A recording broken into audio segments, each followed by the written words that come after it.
अरे वाह! आज हम एक ऐसे हीरो की कहानी सुनने वाले हैं जो शायद दुनिया के सबसे पुराने और सबसे महान सुपर हीरोज में से एक हैं। भगवान राम। हाँ बिल्कुल। बिल्कुल, एक रोमांचक सफर होने वाला है ये। अभी सोचा है, क्या ये कहानियां बस कहानियां होती हैं या इनमें कुछ सच्चाई भी छिपी होती है, जैसे भगवान राम की कहानी? ये सवाल तो मन में आता है। हाँ, क्या वो बस एक किताब में है या सचमुच कभी थे?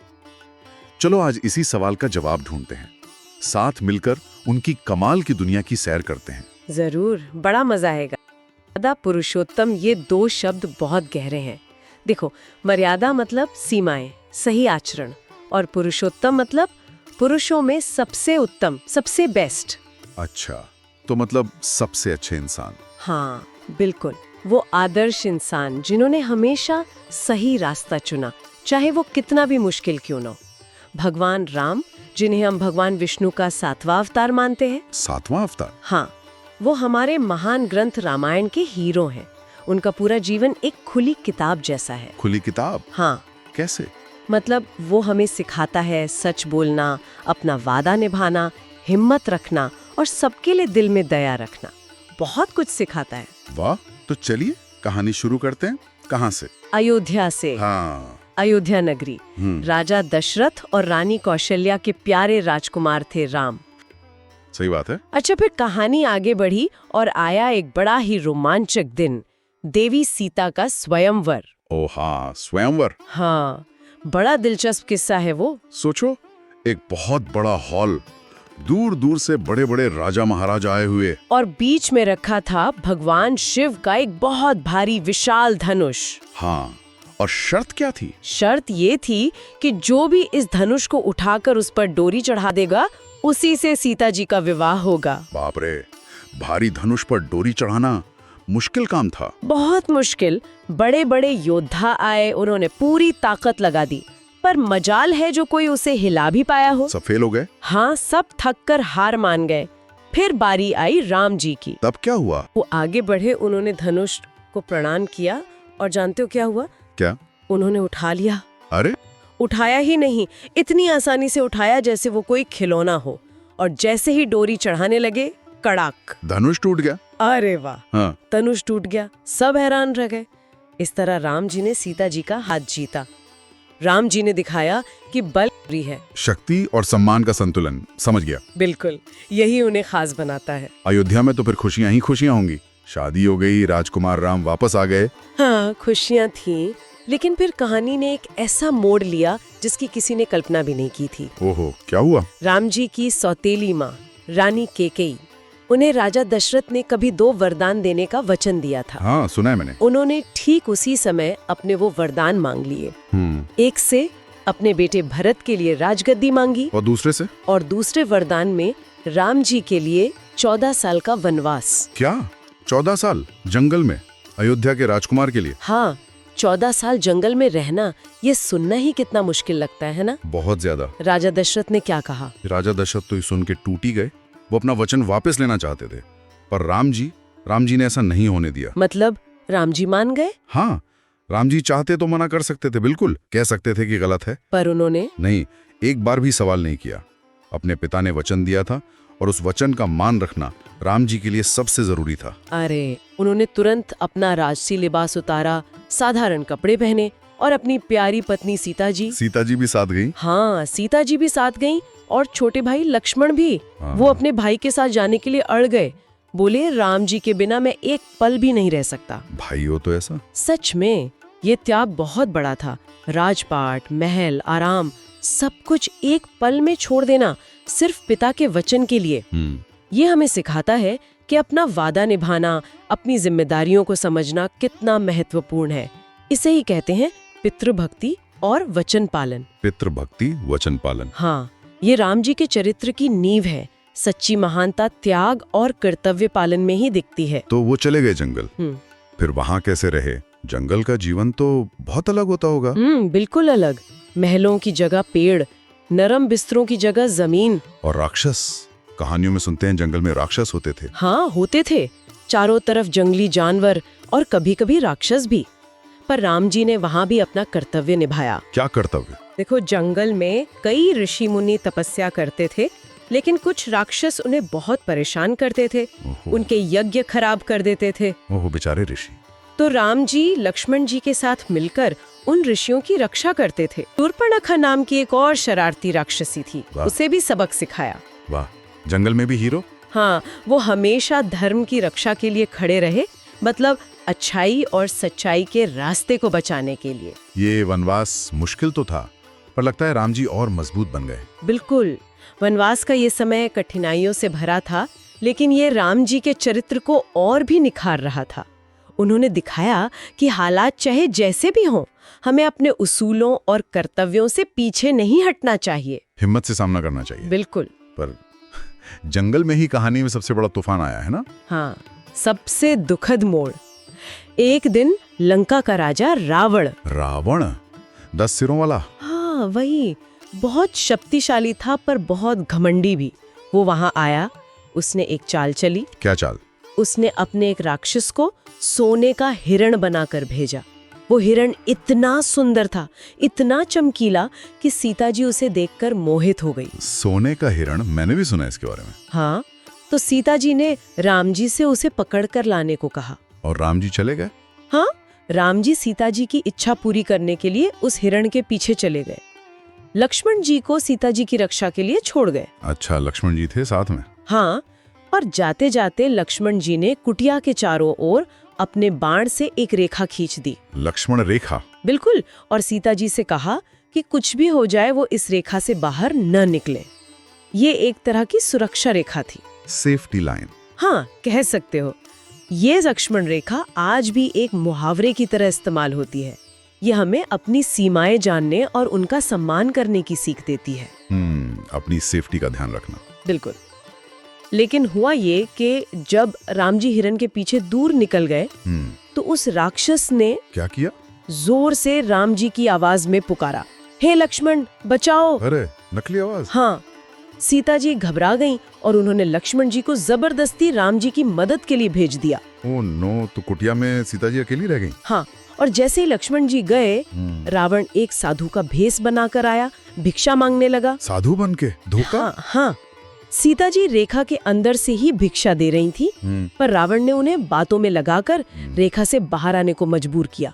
और जैसे ही सीता जी ने रेखा पार की, क्या हुआ? रावण अपने असली रूप में आ गया और जबरदस्ती उन्हें उठाकर अपने पुष्पक विमान में बैठाकर लंका ले गया। नहीं, ये तो बहुत बुरा हुआ। ये कहानी का सबसे दुखद और निर्णायक मोड़ था। एक छोटी सी चूक, रेखा को पार करना, कितनी बड़ी मुसीबत ले आया। रावण का ये काम अधर्म था, छल और बल का गलत इस्तेमाल।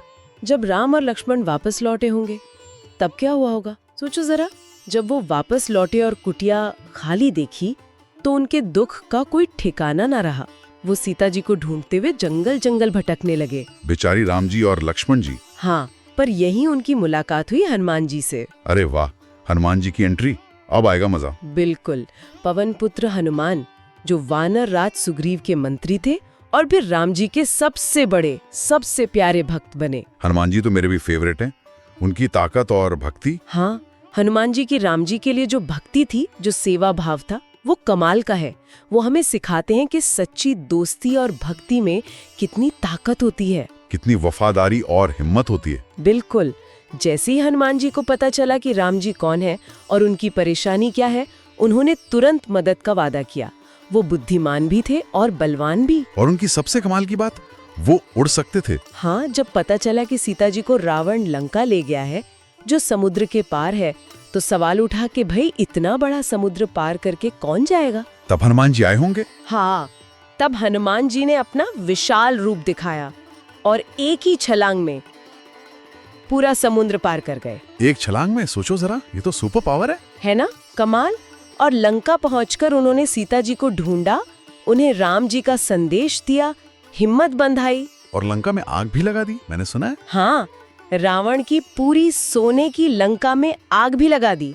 ये उनकी शक्ति और राम जी के प्रति अटूट भक्ति का सबूत है। वाह, हनुमान जी ने तो कमाल कर दिया। अब बारी थी रावण से युद्ध की और सीता जी को वापस लाने की।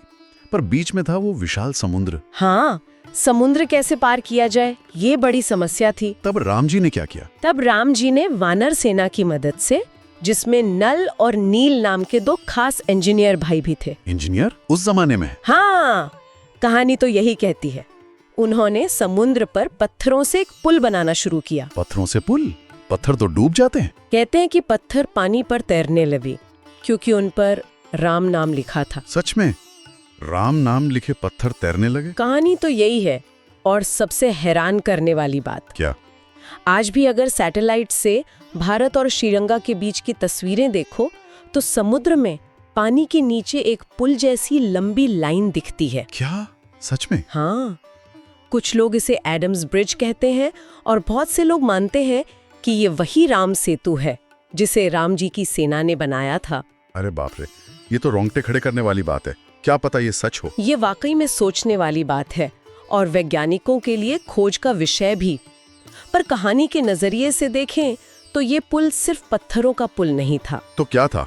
ये प्रतीक था दृढ़ निश्चय का, मिलकर काम करने की ताकत का और एक बड़े लक्ष्य को पाने के लिए असंभव को संभव बनाने का। Team work. बिल्कुल। पुल पार करके राम जी अपनी विशाल वानर सेना के साथ लंका पहुंचे और फिर शुरू हुआ इतिहास का वो महायुद्ध राम और रावण के बीच। अच्छाई बनाम बुराई।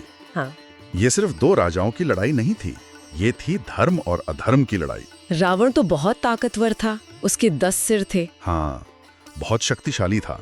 उसके पास बड़ी सेना थी, मायावी शक्तियां थीं और उसके 10 सिर। कहा जाता है कि ये 10 बुराइयों के प्रतीक थे। 10 बुराइयां? कौन कौन सी? जैसे अहंकार, क्रोध, लालच, मोह, ईर्ष्या, ऐसी 10 बुराइयां। राम जी ने इन सभी बुराइयों पर विजय पाई। युद्ध तो बहुत भयानक हुआ होगा। बहुत। कई वीर योद्धा लड़े। लक्ष्मण जी भी घायल हुए थे एक बार। तब हनुमान जी फिर से संजीवनी बूटी लाने गए थे। हाँ, पूरा पहाड़ उठाकर। हाँ बिल्कुल। आखिर में राम जी ने एक खास बाण से रावण का अंत किया। बुराई हार गई। हाँ, रावण की हार ये सिखाती है कि बुराई चाहे कितनी भी ताकतवर दिखे, कितना भी घमंड करे, अंत में जीत हमेशा सच्चाई और अच्छाई की ही होती है। सत्यमेव जयते। सत्यमेव जयते। सत्य की ही जीत होती है। बिल्कुल। रावण के मरने के बाद राम जी ने सीता जी को सम्मान के साथ वापस पाया और तब तक 14 साल का वनवास भी पूरा हो गया था। हाँ, अब अयोध्या लौटने का समय था। जब राम जी, सीता जी और लक्ष्मण जी अयोध्या वापस आए होंगे तब तो जश्न हुआ होगा। अरे जबरदस्त जश्न। पूरी नगरी खुशी से झूम उठी। लोगों ने इतने दिए जलाए, इतनी रोशनी की कि पूरी अयोध्या जगमगा उठी। दिवाली? हाँ, कहते हैं उसी दिन से हम हर साल दिवाली का त्योहार मनाते हैं, बुराई पर अच्छाई की जीत और राम जी के घर वापसी की खुशी में। वाह, दिवाली की कहानी यहाँ से जुड़ी है। हाँ, और अयोध्या लौटकर राम जी राजा बने और उन्होंने इतने अच्छे से राज किया, सबके साथ न्याय किया, प्रजा का इतना ध्यान रखा कि उनके राज को राम राज्य कहा गया। बिल्कुल। राम राज्य मतलब एक ऐसा आदर्श समय, एक ऐसा आदर्श शासन जहाँ कोई दुखी नहीं था, कोई गरीब नहीं था, सब लोग शांति और खुशी से रहते थे। वाह। ये आज भी एक परफेक्ट शासन का सबसे बड़ा उदाहरण माना जाता है। और पता है, अयोध्या कोई सपनों की नगरी नहीं है। वो आज भी भारत के उत्तर प्रदेश में एक शहर है, सरयू नदी के किनारे। बिल्कुल। और ये पूरी कहानी मतलब रामायण, इसे हजारों साल पहले महर्षि वाल्मीकि ने संस्कृत में लिखा था। हजारों साल पहले? कितनी पुरानी कहानी है, पर आज भी नहीं लगती है। और एक दिलचस्प बात बताऊं? हाँ बताइए। भगवान राम सिर्फ भारत में ही नहीं पूजे जाते।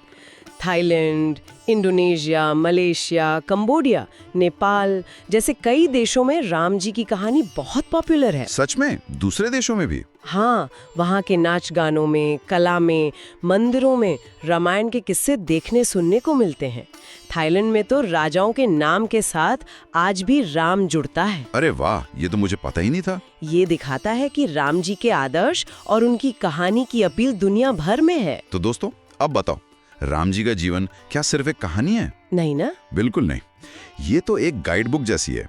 हमें सिखाती है कि एक अच्छा, एक सच्चा इंसान कैसे बना जाए। क्या क्या सीखना चाहिए हमें राम जी से? बहुत कुछ। जैसे हमेशा सच बोलना, चाहे कितना भी मुश्किल हो। हाँ। और अपने माता पिता, बड़ों और गुरुओं का आदर करना। बिल्कुल। सबके लिए दिल में दया रखना, सबकी मदद करना, निष्पक्ष रहना, अन्याय और बुराई के खिलाफ हिम्मत से खड़े होना, बहुत जरूरी। हनुमान जी की तरह दोस्ती निभाना, वफादार रहना, हाँ, और अपना वचन निभाना अपनी जिम्मेदारी समझना। बिल्कुल। यही सारे गुण, यही आदर्श राम जी को मर्यादा पुरुषोत्तम बनाते हैं। आदर्श पुरुष। हाँ, ये वो जीवन मूल्य हैं जो हमें सिखाते हैं कि महानता सिर्फ ताकत या पद में नहीं, बल्कि अच्छे चरित्र, त्याग और सही आचरण में है। और ये मूल्य हजारों साल बाद आज भी उतने ही जरूरी हैं। तो प्यारे दोस्तों, राम जी की कहानी हमें यही सबसे बड़ी बात सिखाती है। हमारा उद्देश्य केवल शिक्षा है, किसी की भावनाओं को ठेस पहुंचाना या गलत जानकारी देना नहीं।